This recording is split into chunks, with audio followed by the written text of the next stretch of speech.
Ratna. I am Ritabrata Bhattacharya and today we are going to study the chapter Land Resources and Agriculture जो है आपके Indian People and Economy book का 5th chapter.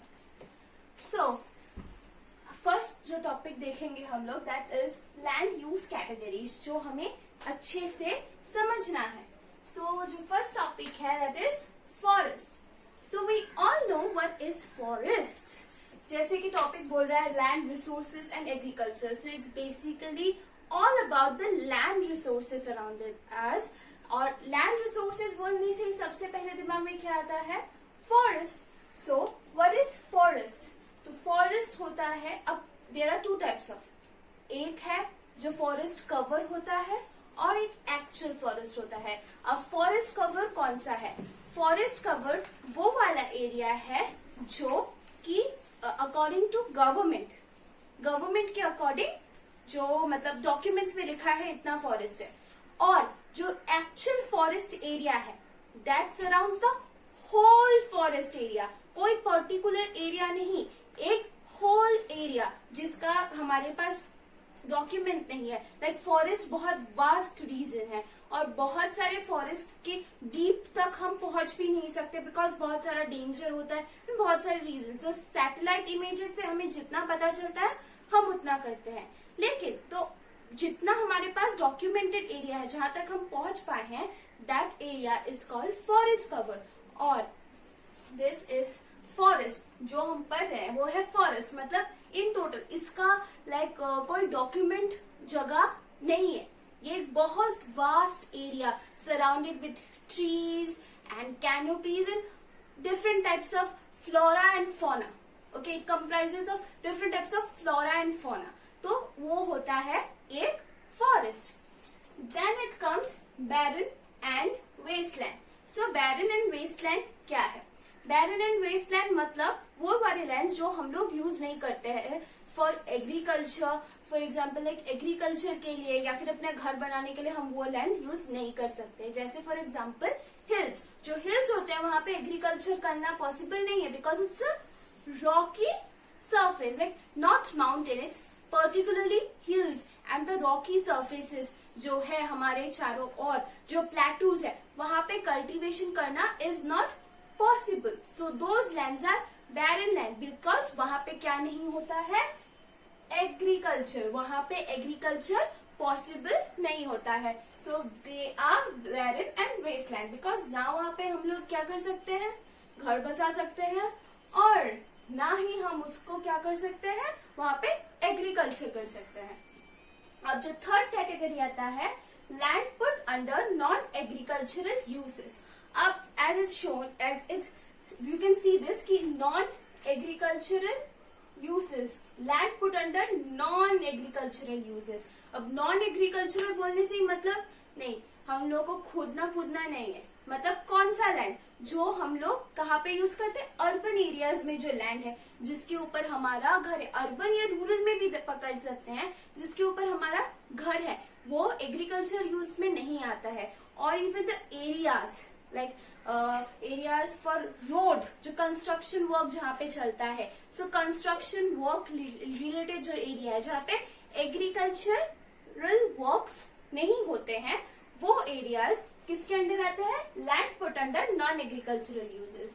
अब आते हैं area under permanent pastures and grazing lands. अब बहुत बड़े बड़े लैंड्स होता है वी नो जहाँ पे क्या करते हैं like not only in India, like बहुत सारे कंट्रीज में. इंडिया में तो छोटे छोटे अब डेजिग्नेटेड बहुत सारे फील्ड. अब लाइक फॉर एग्जाम्पल किसी एक आदमी का कोई एक फील्ड रखा है, उसने खरीद के रखा है. जमीन खरीद के लगते हैं ना लोग, इंडिया में वैसे होता है. जमीन खरीद के रखा है और वहां पे घास वास उग गया है और वहां पे जाके गाय चढ़ गया है. ठीक है, तो इंडिया के गांव में ऐसा होता है. लेकिन बाहर में वो लोग क्या करते हैं? एक पर्टिकुलर लैंड को ग्रेजिंग लैंड बोल के सिग्निफाई कर देते हैं और उसका जगह पार्ट खोलते हैं. सो फर्स्ट क्या करते हैं, जो काउंस आते हैं वो एक पार्ट में खाते हैं, खत्म होता है, फिर वो नेक्स्ट जगह में जाते हैं. ऐसा करके रोटेशन करता रहता है. तो अराउंड 10 या 20 गेजिंग फ्रेंड्स एक साथ रहते हैं. सो जब तक वो 10th को खत्म करके फिर से फर्स्ट में आते हैं, फर्स्ट में उग जाता है. सो एक पर्टिकुलर जगह में क्या रहता है? वो ग्रास उगता है और खत्म होता है. तो वो एक साइकिल हो जाता है ना, वो एक पर्टिकुलर जगह में ही खाते हैं, लेकिन ऐसा इंडिया में नहीं है। सो ये उन्हीं लैंड के बारे में बोला गया है कि जो पेस्चर्स ऑफ ग्रेजिंग लैंड है, जहाँ पे क्या होता है, काउज या फिर गोट्स, बफेलोज, व्हाटएवर, ये लोग क्या करते हैं, दे फीड, इसी जगह में वो लोग ग्रेज करते हैं। So these areas are called pastures या फिर ग्रेजिंग लैंड्स। फिर आता है area under miscellaneous trees, crops and groves. अब ये तो हमें समझ जाओ, बहुत बड़े बड़े ट्रीज होते हैं, लाइक जैसे बनियान ट्री, पीपल ट्री। हम लोग जाते हैं, लाइक गांव में जाने से आपको दिखेगा बहुत बड़े बड़े ट्रीज होते हैं। वहां पे इंडिया में जो होता है, क्या होता है वहां पे, they worship a certain God, हाँ, उस ट्री के नीचे, और मान के कि नहीं यहाँ पे भगवान है, मत काटना। सो इट्स बिकॉज वहां पे उसका भी एक साइंटिफिक रीजन है। लाइक हम लोग सोचते हैं ये लोग क्या अंधविश्वास कर रहे हैं, पेड़ में कहाँ से भगवान आ जाएगा, but it was due to, मगर भगवान है तो हम उस ट्री को हार्म नहीं करेंगे। ओके, हमारे अंदर बिलीव है, भगवान या फिर कोई भी स्पिरिचुअल बिलीव की हाँ वहां पे कुछ है, होने से काटे मतलब कुछ खराब होगा, भगवान या भूत, दोनों, इन दोनों चीजों पे क्या करते हैं, इंडिया के लोग बहुत ज्यादा बिलीव करते हैं। तो क्या बोलते हैं, आइदर एक बनियान या पीपल के पेड़ में क्या है, भगवान या भूत है, ये हम लोग बोल देते हैं ताकि वो ना काट पाए।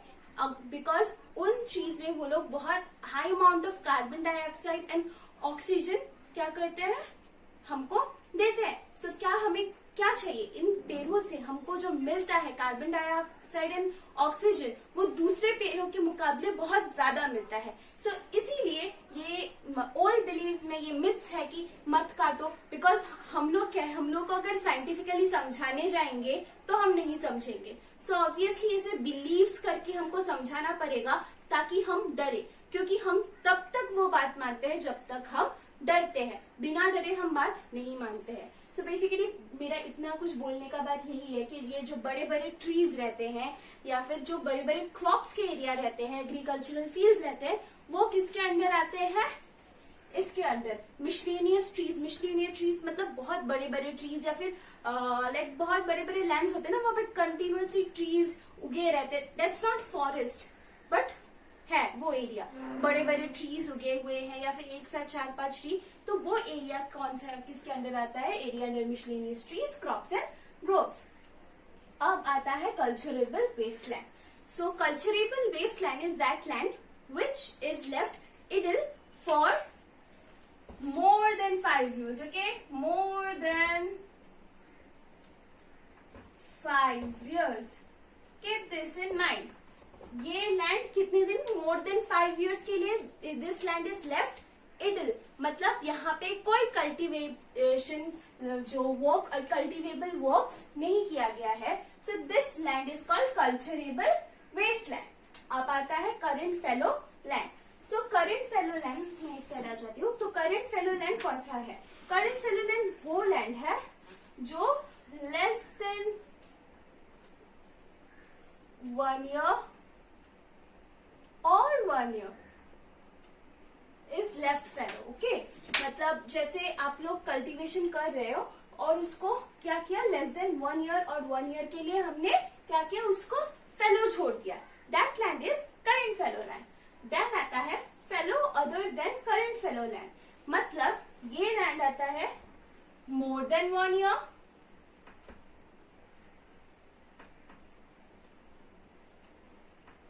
And less than 5 year। Okay, जो current fallow then current fallow other than current fallow land है, वो क्या होता है, more than 1 year that land is left idle but less than 5 years, मतलब 5 years से ज्यादा हुआ कल्चरेबल वेस्टलैंड, 1 साल से कम हुआ या 1 साल हुआ करंट फेलो लैंड। और इन दोनों के बीच का जो टाइम पीरियड है, इस बीच में जो लैंड मतलब जिसमें कल्टीवेबल लैंड नहीं रहता है, जो लैंड कल्टीवेबल नहीं होता है, that land is called fellow other than current fallow land. अब जो इसका लास्ट टॉपिक है that is net zone area. ये बहुत इंपॉर्टेंट क्वेश्चन है, it's not only the perspective of this chapter, ये आप लोगों को एज जनरल भी जानना चाहिए कि नेट जोन एरिया क्या है। So basically there are two types of area. One is net zone area and gross zone area. So net zone area है, it's better मैं अगर को ड्राइंग करके दिखाती हूँ. For example, this is a land, okay? और यहाँ पे सब क्रॉप्स ग्रोन है. I think it's shown. इसे ऐसे करके लाइन में, मतलब आप लोग देखेंगे किसी भी ग्राउंड में बीच में जगह रखता है, फिर वो लोग ऐसे करके ग्रो करते हैं crops. So crops are grown here.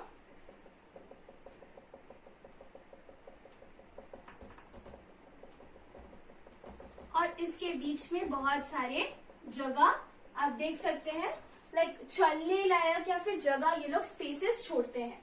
So basically ये जो पूरा फील्ड, ये पूरा फील्ड इन टोटल में आएगा ग्रॉस जोन एरिया.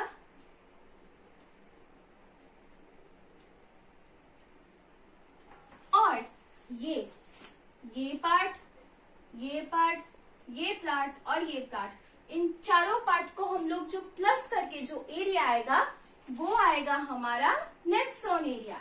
मतलब वही जगह जहाँ पे कल्टीवेशन ऑफ या फिर एग्रीकल्चरल वर्क परफॉर्म हुआ है, वही area is called net zone area. मतलब जहाँ पे एक्चुअली सोन है. ग्रॉस एरिया जो है वो पूरा है और नेट जोन एरिया है ये ओनली ये वाला जगह, ये जो पार्ट्स है जहाँ पे हम लोग क्या कर रहे हैं, एग्रीकल्चर ही ग्रो कर रहे हैं. तो आप लोग अब समझेंगे होंगे कि नेट जोन एरिया और ग्रॉस जोन एरिया क्या है. अगर फिर भी ना समझे तो एक और एग्जांपल जो बहुत कॉमन है, लाइक आप लोग सबके घर में चावल आता है. सो चावल आते वक्त वहाँ के जो चावल का जो बेसिकली बोरी रहता है, वहाँ पे दो टाइप के वेट्स रहते हैं, नेट वेट और ग्रॉस वेट. अब नेट वेट मतलब है उसके अंदर का जो चीज है, अंदर का जो राइस है उसका वेट. और ग्रॉस वेट मतलब उस राइस का वेट प्लस उस राइस के बोरी का वेट. मतलब जो जूट का भी एक वेट होता है ना, जूट के बैग में, अभी तो जनरली प्लास्टिक बैग्स में आते हैं, लेकिन पहले क्या आते थे, जूट बैग्स में राइस आते थे या फिर व्हीट आते थे. तो इस टाइप के दो टाइप के वेट्स होते हैं. ग्रॉस वेट मतलब राइस का वेट प्लस उस सैक का वेट, और नेट वेट मतलब सिर्फ उस राइस का वेट. आई होप आप समझे इन दोनों का डिफरेंशिएशन. अब हम देखेंगे land use changes in India. So जैसे हम लोग जानते हैं क्या है इंडिया, क्या है एक agrarian economy. That means based on agriculture, mainly agriculture. मैंने, आप मेरे प्रोफाइल में जाके देख सकते हैं, मैंने प्राइमरी एक्टिविटीज के ऊपर एक वीडियो बना दिया है ऑलरेडी. वहां पे मैंने डिफाइन किया है एग्रीकल्चर बेस्ड और एग्रेरियन एक्टिविटीज कौन कौन से होते हैं. So basically land use changes in India में क्या हुआ कि लैंड पैटर्न और लैंड को रिलेटेड बहुत सारे इकोनॉमिक क्या है हमारे लिए एस्पेक्ट्स है, और इकोनॉमिकली इस लैंड यूज जो पैटर्न्स को इम्प्रूव करने के लिए बहुत सारे इकोनॉमिक एड्स आए. और ये विद इन 3-4 डिकेड्स में हुआ. मतलब आफ्टर इंडिपेंडेंस,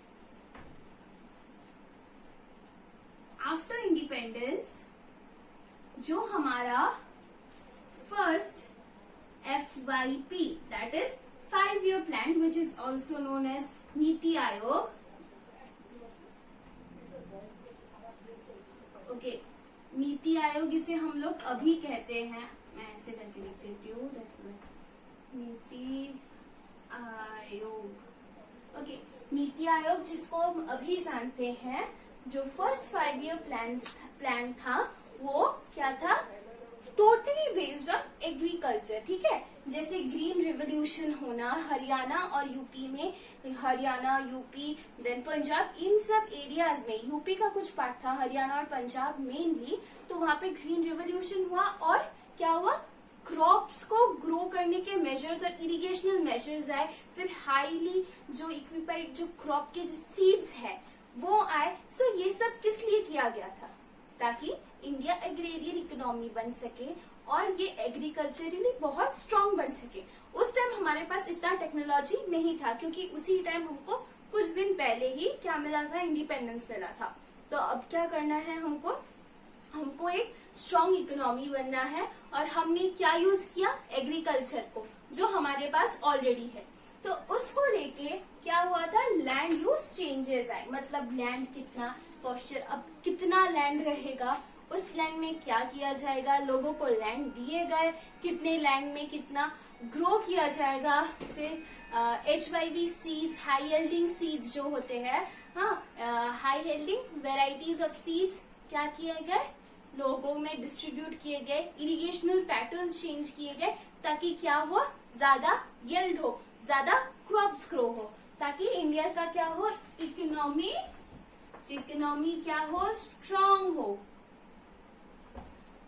सो इसलिए बहुत सारे मेजर्स यूज किए गए थे, लैंड यूज और चेंजेस किए गए थे जो प्रीवियस था, क्योंकि प्रीवियस क्या था? जमींदारी पैटर्न था। लेकिन अब क्या किया? ओन किया गया, और लाइक जो लोग, मतलब जो फार्मर्स है, उन लोग को एक मिनिमम प्राइस दिया गया कि आप लोग ग्रो कीजिए, इस मिनिमम आपको इतना प्राइस तो मिलेगा, मैक्सिमम जितना आप ले सके, लेकिन मिनिमम इस प्राइस से नीचे कोई नहीं कर सकता है। सो बेसिकली अभी तक ये है कि मिनिमम जो प्राइस है, उतना मिनिमम प्राइस हर फार्मर को मिलता है फॉर देयर क्रॉप्स। देन हमारा जो सेकंड टॉपिक आता है, that is common property resources, which is also known as CPRs। ओके, अब CPRs क्या है? CPRs are the common property resources which are owned by a community of people, not by an individual। देखिए, ये बहुत ध्यान से देखिए, कॉमन प्रॉपर्टी रिसोर्सेज मतलब एक common resource which is owned by a community of people, not a single individual. जैसे parks, वो एक CPR है, फॉरेस्ट, फिर एक community, like community owned agricultural land, एक कम्युनिटी ओन कर रहा है उसको। तो ये सब जगह जो आते हैं वो क्या होते हैं? Common property resources. Even mall बोलिए या फिर कुछ भी बोलिए, ये कॉमन प्रॉपर्टी रिसोर्सेज है, और इसमें किसी एक का नहीं, एक कम्युनिटी, एक होल कम्युनिटी का हक होता है। फिर आता है agricultural land use in India. So agricultural land use in India क्या है? Basically agriculture is the main main job of Indians. Okay, मतलब मैं ये नहीं बोलूंगी, लेकिन around 60% of Indians depends on primary activities that are associated with agriculture. Okay, like growing, हम लोग क्या करते हैं? Dependent on growing, because India has a monsoon climate. Okay, monsoon जो बहुत ही फेवरेबल है for Indian crops to grow. Like monsoon climate की वजह से हम लोग के पास जो 3 एग्रीकल्चरल सीजन होते हैं, राबी, खरीफ और जैद, ये 3 जो सीजन्स होते हैं, हम क्या कर सकते हैं? क्रॉप्स को ग्रो कर पाते हैं इन डिफरेंट सीजन्स में। सो एग्रीकल्चरल लैंड यूज जो इंडिया में हो रहा है, ठीक है। अब इससे पहले हम एक चीज देख लेते हैं, that is forest cover. So basically India में 21.54 फॉरेस्ट कवर है, और बाकी जो लैंड है क्या है? वो किसके अंडर आ रहा है? वो लैंड आ रहा है हमारा जो लाइक हम एग्रीकल्चरली यूज कर रहे हैं, या फिर उसके ऊपर हम घर बना के रह रहे हैं। सो मतलब कितना हमारा लैंड आ रहा है? अराउंड 60% लैंड, लाइक हमारा around 80% land. Okay, 80% land we are using that in agriculture. But forest cover according to UNDP कितना होना चाहिए? According to UNDP the forest cover should be 33%, और हमारा कितना है? 21.54। फॉरेस्ट कवर मतलब वो जितना हमारे पास, मैंने जो बोला है आपके अकाउंट है, not in total forest, accountable जो है फॉरेस्ट वो इतना है, बट इट शुड बी 33%। इतने एग्रीकल्चरली हम लोग इतना डिपेंडेंट है, फिर भी हमारा फॉरेस्ट कवर कम क्यों है? क्योंकि हम फॉरेस्ट को काट के क्या करें?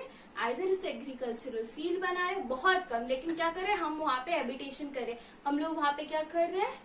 Malls and house structure, flats, बहुत सारे लाइक कॉम्प्लेक्स बना रहे हैं। और क्या हो रहा है, इससे कम हो रहा है। इसी की वजह से क्या हो रहा है, पोल्यूशन हो रहा है। सो यही है agricultural land use in India में, जो कौन कौन सा लैंड है और किस किस एग्रीकल्चर के लिए यूज हो रहा है, कितना परसेंट लैंड कितने एग्रीकल्चर के लिए यूज हो रहा है, ये हम इस टॉपिक में समझेंगे। अब हम देखेंगे कि क्रॉपिंग इंटेंसिटी हम लोग कैसे मेजर करते हैं। So first of all, cropping intensity in percentage निकालने के लिए GCA is gross cropping area and net sown area, ठीक है। नेट सोन एरिया और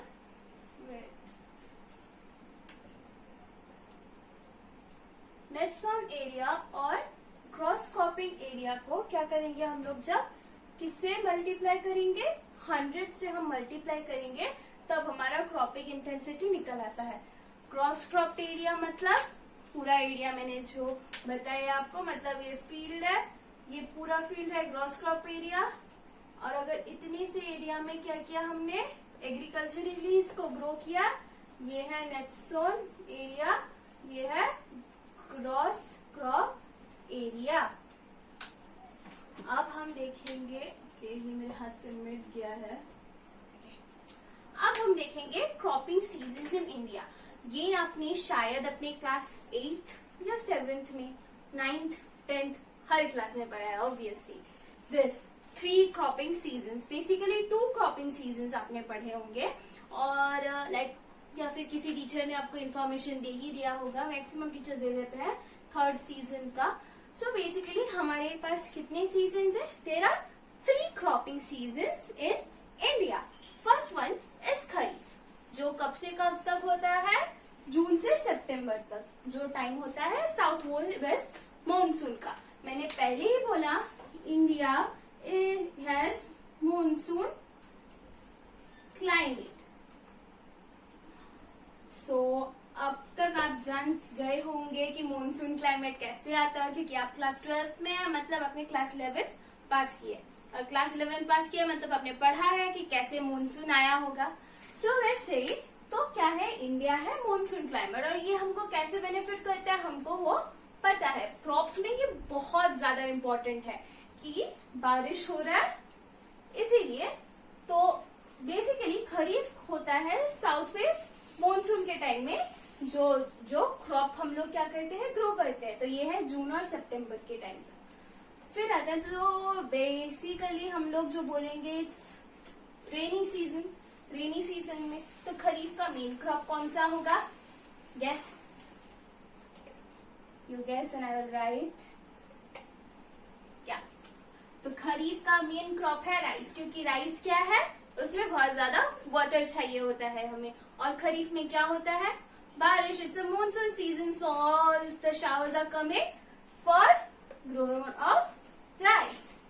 देन आता है हमारा राबी सीजन। अब राबी सीजन कौन से टाइम, मतलब ये स्टार्ट होता है अक्टूबर टू नवंबर से और खत्म होता है मार्च टू अप्रैल तक। ओके, सो बेसिकली हम यही पकड़ लेते हैं, अक्टूबर टू अप्रैल। ठीक है, ये सीजन होता है राबी सीजन। और इस सीजन में क्या होता है, ये सीजन ड्राई होता है because it is winter. So winter होने से क्या आता है, ये जगह क्या होगा, ड्राई होगा। तो अब ड्राई होगा, देन थिंक कौन सा क्रॉप इसका मेजर क्रॉप होगा। कम ऑन यार, इंडिया में 2 ही मेजर क्रॉप्स है जो सब खाते हैं वाइड रेंज में। Think, right. सोच लिया, या it's wheat. Okay, so major kharif crop is rice and major rabi crop is wheat. And then the 3rd season, okay, it's for a short time, okay, mainly summers. तो इस time grow ये होता है अप्रैल, मई और जून, ये 3 मंथ्स के time में, जो जल्दी जल्दी क्या, जो वाटर लाइक इस टाइम नहीं होता है, जैसे वो ड्राई है ये वेट है, ऐसा नहीं। ये समर के ये होते हैं जो ठंडा रखते हैं हमारे बॉडी को, हम जो बहुत प्रेफर करते हैं लाइक गर्मी में खाने के लिए, that is Obviously, everyone's favorite, watermelon and cucumber. Okay, these types of crops are grown in Z season. So basically ये 3 मेजर क्रॉपिंग सीजन्स है इंडिया के, आपको हमेशा माइंड में रखना है। और इसका टाइम पीरियड और मेजर क्रॉप्स क्या है। सो मैंने बोल ही दिया, समर्स में वाटरमेलन एंड क्यूकम्बर, लाइक इसका कोई मेजर क्रॉप नहीं है, बट वो सारे क्रॉप जो हमारे बॉडी को ठंडा रखने में हमको हेल्प करते हैं, वो क्रॉप सिस्टम ग्रोन होता है। So major 2 examples are watermelon and cucumber. लेकिन इन दोनों का मेजर क्रॉप आपको हमेशा याद है। There are only 2 crops in India यार जो बहुत मेजर है, that is rice and wheat. तो ये आपको दिमाग में रखना है। राइस आप कैसे याद रखोगे, अब लाइक आप इससे रिलेटेड करके भी याद रख सकते हैं। अगर आपको ये याद है कि खरीफ है मॉनसून के टाइम में, तब आपको राइस याद आ जाएगा। क्यों, लाइक खरीफ राइस, इससे खरीफ के टाइम में क्या हो रहा है, बारिश, और राइस पानी में उगता है। सो याद आ गया। लेकिन आप अब भूल गए कि इसका टाइम कौन सा था, लेकिन आपको ये याद है कि कौन सा ग्रो होता है। सो राइस, अब राइस पानी में उगता है और पानी कब है, that is it monsoon time. So ऐसे आप लोग याद रख सकते हैं। देन आता है राबी। राबी ऑब्वियसली ड्राई, ओके ड्राई, इसीलिए उस टाइम व्हीट उगता है क्योंकि व्हीट में इतना पानी का जरूरत नहीं होता है। सो आपको ये दिमाग में रखना है, खरीफ, राबी और ज़ैद। और ज़ैद तो आपको समझ में आ ही जाएगा, समर टाइम है, ये इकलौता है, ये थोड़े टाइम के लिए रहता है और ये ज्यादा टाइम के लिए रहता है। तो आपको ये याद रखना है। ये तीनों में मिक्सअप प्लीज मत कीजिएगा क्योंकि ये बहुत सिंपल चीज है, बचपन से आपको सिखाई जाती है और ये बहुत इंपॉर्टेंट भी है। So keep this in mind, this is very very important. Then comes the types of farming. Okay, so basically 2 type के फार्मिंग आते हैं। एक आता है इरिगेटेड फार्मिंग और एक है रेनफेड। सो इरिगेटेड फार्मिंग मतलब जिसके लिए हम लोग क्या करते हैं, बाहर से इरिगेशन जो मेजर्स है वो यूज करते हैं, either canal, irrigation wheels and different types of irrigation जो टूल्स है वो यूज करते हैं। और रेनफेड वो जगह होती है जैसे असम, वेस्ट बंगाल, ये सब जगह क्या है, रेनफेड, बिकॉज यहाँ पे बारिश होती है तो इरिगेशन नेचुरली हो जाता है, कोई एक्स्ट्रा इरिगेशनल जो टूल्स है उसके यूजेस नहीं होते हैं। सो इरिगेटेड लैंड्स है हरियाणा, पंजाब, उसी जगहों में क्या हुआ था, ग्रीन रिवोल्यूशन भी हुआ था।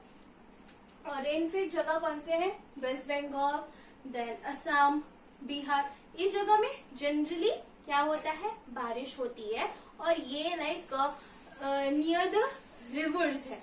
सो ये मतलब ये लोगों को वाटर ट्रांसफर नहीं करना पड़ता है, इन जगहों में जनरली ये इरिगेटेड ही होती है। So there are 2 types of farming.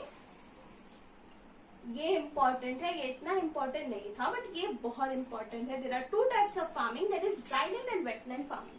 अब as a name is suggesting, dry land मतलब जो ड्राई लैंड में होता है, ओके, जहाँ पे ज्यादा वाटर नहीं होता है, एंड वेटलैंड फार्मिंग मतलब जहाँ पे वाटर की बहुत ज्यादा जरूरत होती है। So now let me see which farming is dry land farming and which farming is wetland farming. Yes, dry land farming is wheat क्योंकि यहाँ पे ड्राई होता है, and wetland farming is rice क्योंकि यहाँ पे हमें क्या चाहिए, जो ग्राउंड है ये हमें वेट चाहिए, मशी चाहिए, इसीलिए there are 2 types of farming, dry land and wetland farming. और मैं इसको और ज्यादा नहीं समझा रही बिकॉज इसका नाम ही समझा रहा है आपको कि ड्राई होता है एक में लैंड और एक में लैंड वेट होता है।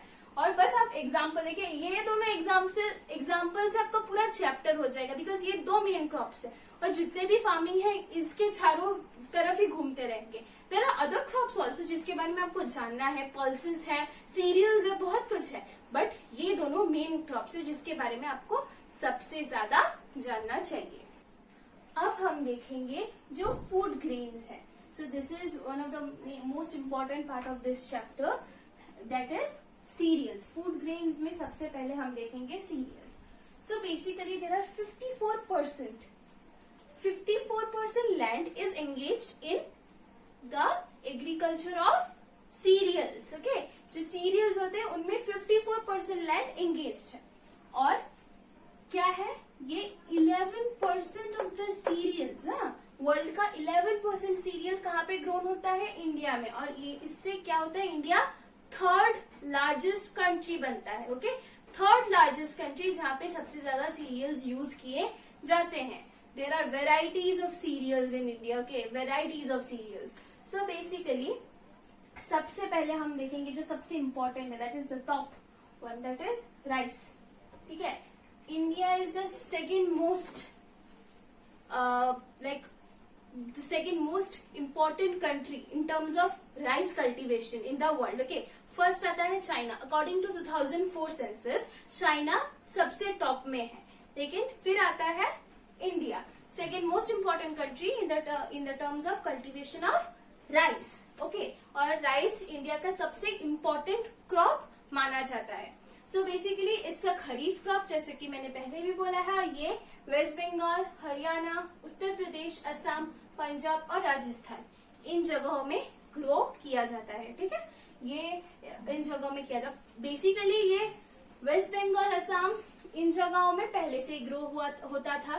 लाइक बिहार में भी ग्रो होता है, मैंने यहाँ पे लिखा नहीं है, एक्सेप्शा लिख देती हूँ मैं, कंफ्यूज। बहुत सारी जगह में ग्रो होता है ये।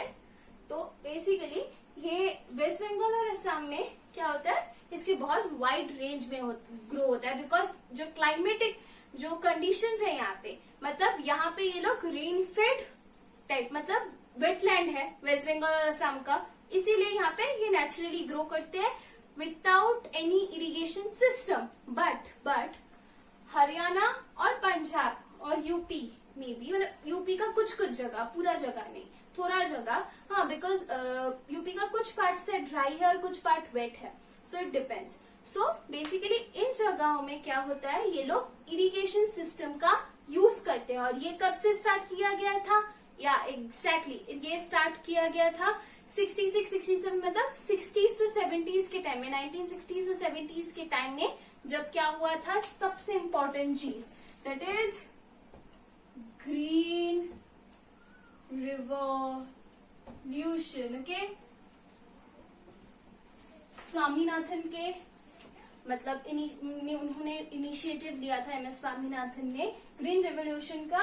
उस टाइम ये किया गया था। ये आपको दिमाग में रखना है कि ये मतलब पंजाब एंड हरियाणा में, इन जगहों में, मतलब ग्रीन रेवोल्यूशन के बाद से ही क्रॉप्स, मतलब इसीलिए अभी पंजाब एंड हरियाणा या यूपी के कुछ पार्ट्स में like all types of crops grow करते हैं, just because of green revolution. ये आपको दिमाग में रखना है हमेशा।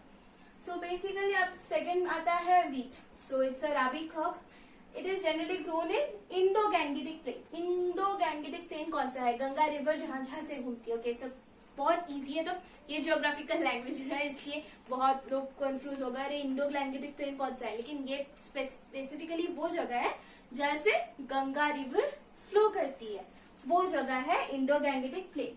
और मलवा प्लेटू, मलवा प्लेटू कौन सा जगह है? साउथ, मतलब जो प्लेटू रीजन्स है, जैसे आप लोगों को मैं बता देती हूँ, जैसे इस साइड आ गया आंध्र प्रदेश, कर्नाटका, इस साइड के जो प्लेटू रीजन्स है, ओके, उड़ीसा, इस साइड में क्या आता है? मलवा प्लेटू। उस जगह में क्या होता है, जो व्हीट का बहुत ज्यादा ग्रो होता है। Okay, it's a rabi crop, और ये second most important crop of India. Okay, then आता है ज्वार, बाजरा एंड मेज। अब मैं इन तीनों का बोल देती हूँ। ज्वार बोथ, इट्स बोथ, ओके, ये दोनों टाइप के क्लाइमेट्स पे ग्रो किया जा सकता है, because it's both rabi and a kharif crop. दोनों जो सीजन्स में इसको ग्रो किया जा सकता है। और ये थर्ड, लाइक ये तीनों इसके नीचे आते हैं। ओके, लाइक ये दो बहुत इंपॉर्टेंट क्रॉप्स है। और इसके बाद ज्वार की रोटी, बाजरा का रोटी, मेज तो हम लोग खाते ही हैं। सो ये सब बहुत इंपॉर्टेंट है। सो बेसिकली ये आता है सेमी एरिड एरियाज में। सेमी एरिड एरियाज मतलब ये बोथ, जैसे मेज भी बोथ जगह में हो सकता है। सो बेसिकली ये कहाँ पे ग्रो किया जाता है? Central and south eastern India. या ये सेंट्रल और साउथ ईस्टर्न इंडिया में ग्रो किया जाता है। Central India, Madhya Pradesh, south eastern India, Kerala, Tamil Nadu, ये सब जगह में, राइट, साउदर्न इंडिया, मतलब ये सब जगह में ये ग्रो किया जाता है, south eastern, southern. Okay, then आता है बाजरा। बाजरा हॉट एंड वेट क्लाइमेट, मतलब इसमें भी क्या है, ये बोथ में आ जाता है। ये खरीफ और रबी दोनों में ग्रो किया जा सकता है। ठीक है, hot like it's grown in actually hot climate. Okay, so basically हम लोग नहीं बोल सकते ये राबी क्लाइमेट में ग्रो किया जा सकता है because it means hot. So zaid and rabi उसके बीच में ये ग्रो किया जा सकता है, मतलब हॉट एंड वेट. अब आपको पता है कौन सा किस टाइम में होता है. सो अगर राबी विंटर हुआ, खरीफ क्या हुआ हमारा, रेनी हुआ, तो जैद क्या है, समर है, तो ये क्या होगा, जैद एंड वेट इज खरीफ. तो ये जैद और खरीफ के बीच में आता है. सो ये आता है नॉर्थ वेस्टर्न और वेस्टर्न पार्ट में. नॉर्थ वेस्टर्न वहां से आप लोग पकड़ते आइए, एक राजस्थान में आया, फिर नॉर्थ हरियाणा, पंजाब, मैंने तो बोल ही दिया हरियाणा और पंजाब में सब कुछ होता है. सो यहाँ पे वो like Rajasthan is very famous for बाजरे की रोटी, आई मस्ट से. सो ये सब जगह में क्या होता है, बाजरा ग्रो करता है. मेज आता है सेमी एरिड एरिया में. सो कर्नाटका का क्लाइमेट कैसा है हम सब जानते हैं, थोड़ा वेटी वेटी क्लाइमेट होता है, गर्मी भी रहती है. सो बेसिकली वो हम लोग क्या, उसको हम लोग क्या डेजिग्नेट कर देंगे, खरीफ क्लाइमेट में. सो ये क्या आता है, ये कर्नाटका, मध्य प्रदेश, बिहार, आंध्र प्रदेश, इन सब जगहों में क्या होता है, मेज ग्रो करता है. अब हम लोग आ जाते हैं हमारा जो नेक्स्ट टॉपिक है, that is pulses. So pulses is, there are two types of pulses that are important in India. Okay, basically. So बहुत सारे pulses है, एक है ग्राम और एक है तुर. So basically ये कौन सी जगह में, इतना आपसे नहीं पूछा जाएगा, जस्ट पूछ लिया आपको कौन सी जगह में ये फेमस है. So gram is famous in Madhya Pradesh and तुर that is arhar is famous in Maharashtra.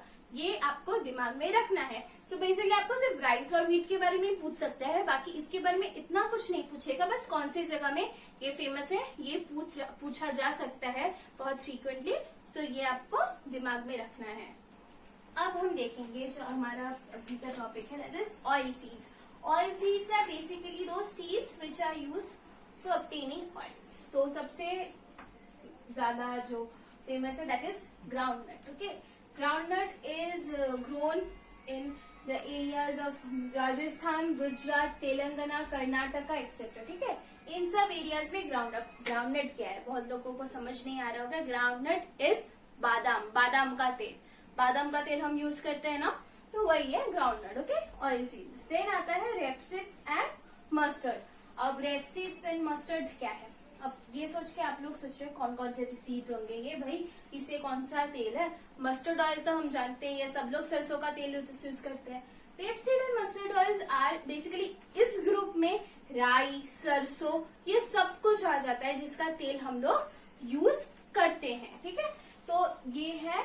और ये कहाँ पे ग्रो करता है, ऑब्वियसली हम लोग देखते हैं ये येलो येलो जो फील्ड्स भरे रहते हैं, that is in Rajasthan and Haryana and Punjab. ठीक है, इन जगहों में हम लोग, सरसों तो पंजाब का फेमस है, तो ये सब वहीं पे ग्रो होते हैं.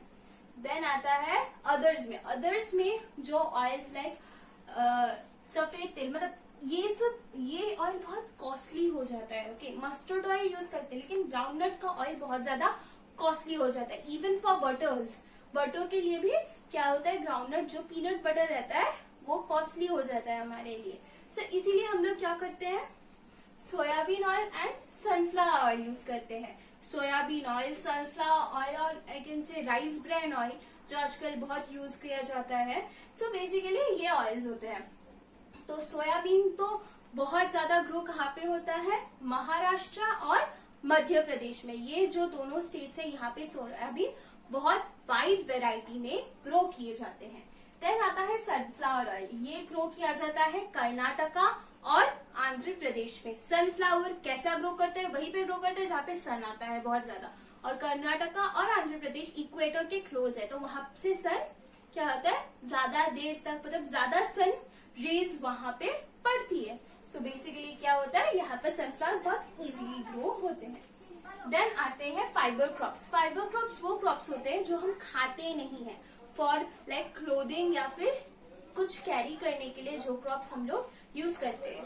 सो बेसिकली फर्स्ट सबसे ज्यादा इंपॉर्टेंट वर्ल्ड वाइड है, that is cotton. It's not a synthetic fibre, it is a natural fibre, that is cotton. ठीक है, इट्स अ खरीफ क्रॉप, ये तो आप सब लोग जानते ही हैं. और ये कहाँ पे ग्रो करता है, Punjab, Haryana and black soil regions जो है महाराष्ट्र. ऑब्वियसली क्या महाराष्ट्र, तो कहाँ पे कॉटन, कहाँ पे कौन से रीजन में ग्रो करता है?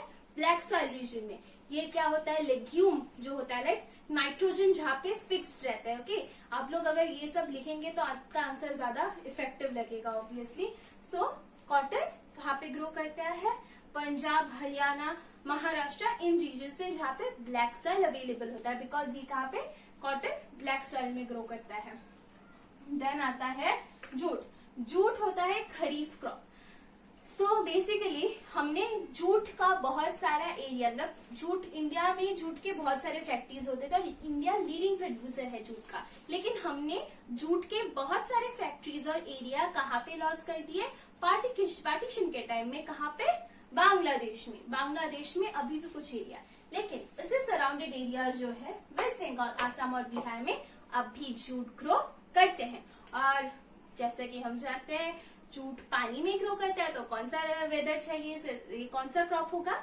ये होगा खरीफ क्रॉप, मतलब ये वेटलैंड में ग्रो होता है। ठीक है, ये सब वेटलैंड में ग्रो होते हैं। देन आते हैं अदर क्रॉप्स। ओके, सो हमने अभी डिफरेंट टाइप्स, पल्सेस किए, सीरियल्स पढ़े, देन ऑयल सीड्स पढ़ा, फाइबर क्रॉप्स पढ़ा। अब जो इनको छोड़ के जो क्रॉप्स आते हैं, that is first sugar cane. ठीक है, शुगर केन कहाँ पे ग्रो करता है?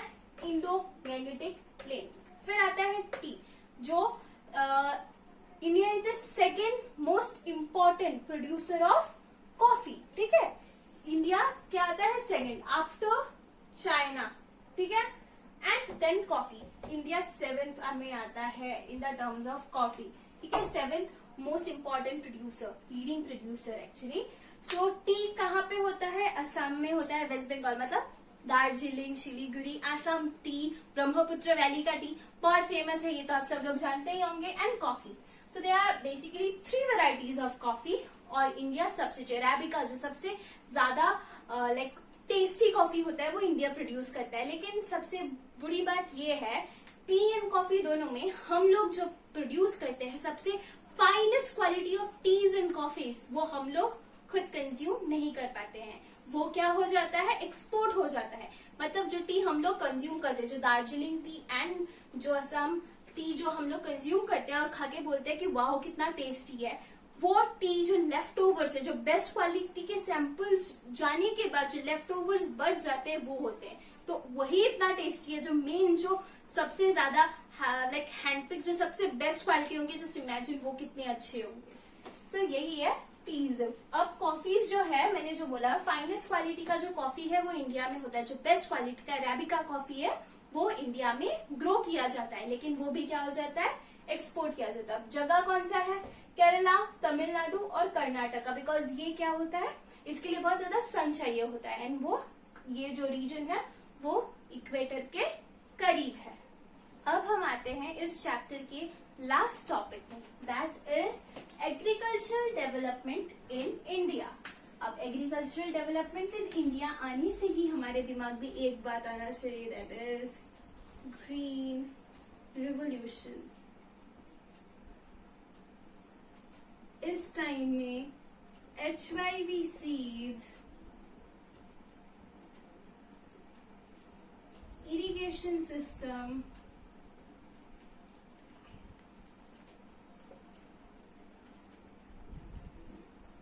And power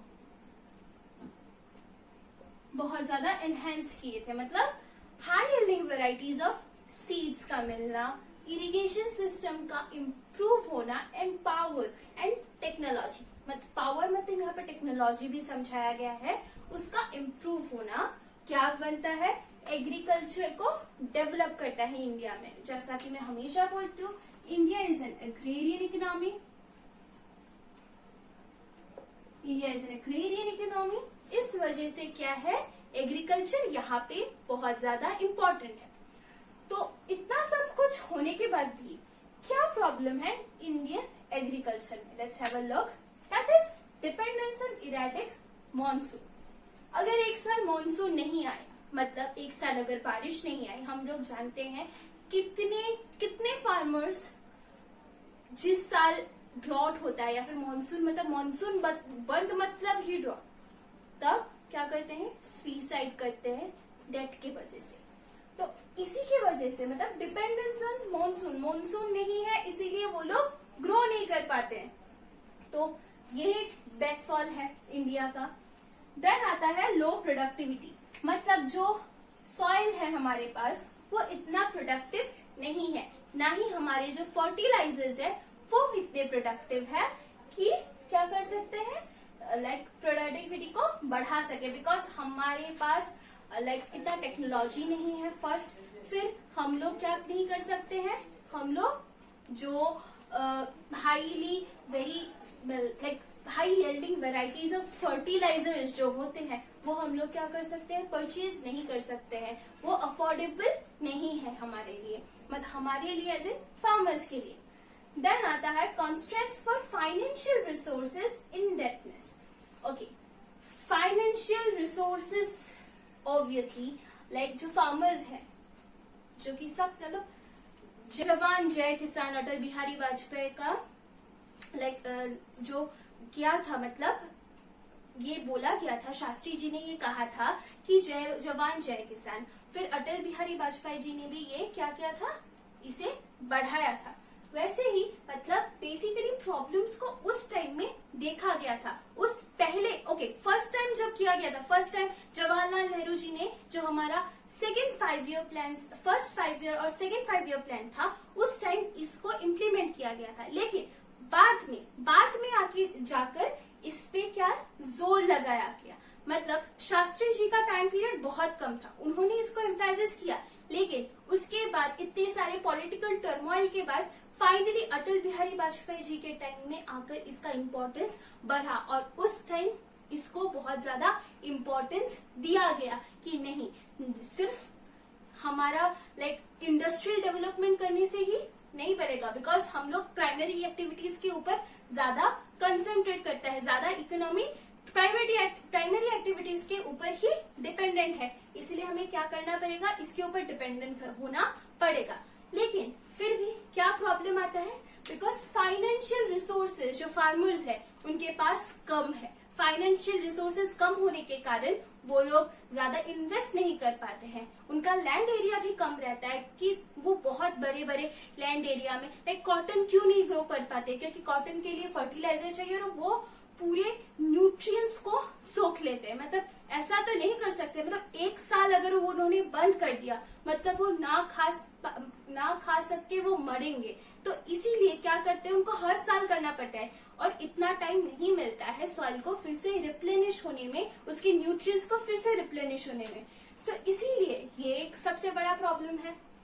then lack of land reform, मैंने वही बोला कि लैंड बहुत कम है हमारे पास, तो हम लोग लाइक जगह टाइम छोड़ के मल्टीपल क्रॉपिंग नहीं, मिक्स्ड क्रॉपिंग या मल्टीपल क्रॉपिंग हम लोग नहीं कर पाते हैं, तो ये हमारा एक बैकफॉल है कि न्यूट्रिएंट्स खत्म हो जाते हैं लैंड के, इसीलिए लैंड्स क्या बन जाते हैं, कल्चरेबल वेस्ट लैंड बन जाते हैं, करंट फैलो लैंड हम लोग उसे नहीं बना पाते हैं। देन आता है small farms and fragmentation of land holdings. अब जैसा कि मैंने पहले भी बोला, स्मॉल फार्म साइज बहुत स्मॉल है एंड फ्रेगमेंटेशन, मतलब एक लैंड के ऊपर बहुत सारे लोगों का हक है एंड किसी का अगर लैंड हुआ तो उसके अंदर दूसरे लेबर्स का पर्सनल लैंड नहीं रहता, और लैंड रहता भी है तो अभी कब्जा करके क्या होता है, उसके ऊपर घर बनाया जा रहा है। सो बेसिकली हमारे पास एग्रीकल्चर लैंड की बहुत ज्यादा कमी हो रही है। देन लैक ऑफ कमर्शियलाइजेशन, इतना कमर्शियलाइजेशन नहीं होता है, इसीलिए बोलने को तो है, मिनिमम जो प्राइस देना होता है वो तो है, लेकिन क्या वो मिल रहा है फार्मर्स को, गवर्नमेंट ने अश्योर किया है, लेकिन इसके अंदर भी बहुत सारे मैल प्रैक्टिसेस हो रहे हैं जिसकी वजह से उनको जितना प्राइस मिलना चाहिए उससे नीचे ही उनको मिल रहा है। मैक्सिमम तो दूर ही उनको छोड़ ही दो, मिनिमम जो प्राइस उनको मिलना चाहिए उससे भी कम उनको मिल रहा है। और इसीलिए वो लोग क्या कर रहे हैं, बहुत, क्योंकि गवर्नमेंट की दुकान तक वो पहुंच ही नहीं पा रहे जहाँ पे उनको वो लोग उस मिनिमम प्राइस तक उसे बेच सकते। उससे पहले ही जो प्राइवेट कंपनीज के बड़े बड़े लोग आते हैं वो उनपे हमला करके वो चीज ले लेते हैं और कम दाम देते हैं उनको, सो इसीलिए प्रॉब्लम्स होता है। देन आता है वास्ट अंडर एम्प्लॉयमेंट।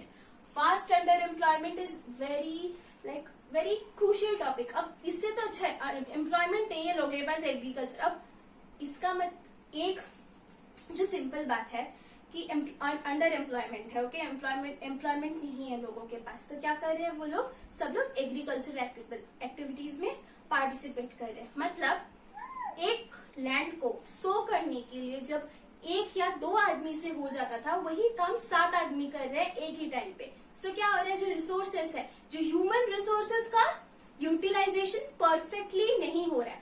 एक काम तो एक आदमी से ही हो सकता है ना, उसके पीछे 7 आदमी घुस के क्या कर रहा है, पॉपुलेशन को भी बढ़ा रहा है और एम्प्लॉयमेंट फैसिलिटीज। इसकी वजह से क्या हो रहा है, इंडिया का डेवलपमेंट लैक हो रहा है। फिर आता है डिग्रेडेशन ऑफ कल्टीवेबल लैंड। ये मैंने अभी बोला कुछ देर पहले। क्या हो रहा है, लैंड रिसोर्सेस का बार बार यूज होने की वजह से क्या हो रहा है, वो लैंड डिग्रेड हो रहा है। उसके अंदर जो न्यूट्रिएंट्स है, नाइट्रोजन है, फास्फोरस है, ये सब खत्म हो रहा है। और इसी के वजह से ये सारा प्रॉब्लम, जो प्रॉब्लम ऑफ इंडियन एग्रीकल्चर हो रहा है, जिसके वजह से इतने सारे डेथ्स, इतने सारे सुइसाइड के केसेस हमें फार्मर्स रिलेटेड पता चल रहे हैं। So basically this is all about this chapter. इस चैप्टर में ज्यादा कुछ नहीं है, ज्यादा मल्टीपल चॉइस क्वेश्चंस आ सकते हैं आपके लिए। फिर ये वाला टॉपिक है, ये आपको पॉइंट्स लिखने पड़ेंगे and you have to just define कि कैसे कैसे ये इफेक्ट हो रहा है। सो ये चैप्टर यही है।